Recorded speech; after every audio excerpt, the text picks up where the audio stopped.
এডিএমসির আসন সংখ্যা বেড়েছে, ভবিষ্যতে আরও আসন সংখ্যা বাড়বে। এ নিয়ে প্রক্রিয়া চলছে। পাশাপাশি মেডিকেল পড়ুয়া আবাসন সহ হাসপাতাল চত্বরের নিরাপত্তা নিয়ে সরকার সজাগ এবং সতর্ক।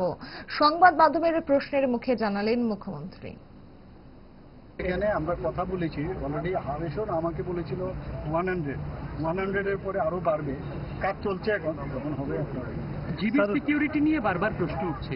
দেখুন, এই বিষয়ে আমরা মিটিং করেছি। কোনো জায়গার মধ্যে এই ধরনের ঘটনা হলে আমরা উদাসীন থাকি না, কিন্তু বিরোধীদের কাজই হলো আর কি হলো কি হলো কি হলো। তাহলে তো আর দেশে আইন শৃঙ্খলার পুলিশ ও থানা কোর্ট থাকার দরকারই নেই। হয়েছে, সাথে সাথে আমরা বসেছি এবং যাতে করে আরো মনিটরিং করা যায়, সিকিউরিটি যাতে আরো স্ট্রং করা যায়, আর কোনো অবস্থায় এর মধ্যে কম্প্রোমাইজ করবো না। পরিষ্কার জিবি হাসপাতালে বিভিন্ন বিল্ডিং গুলো এসি করার কথা ছিল, কিন্তু দীর্ঘদিন যাবত এসিতে অনেকটাই অলরেডি মেডিসিন বিভাগে একটু সমস্যা হচ্ছে।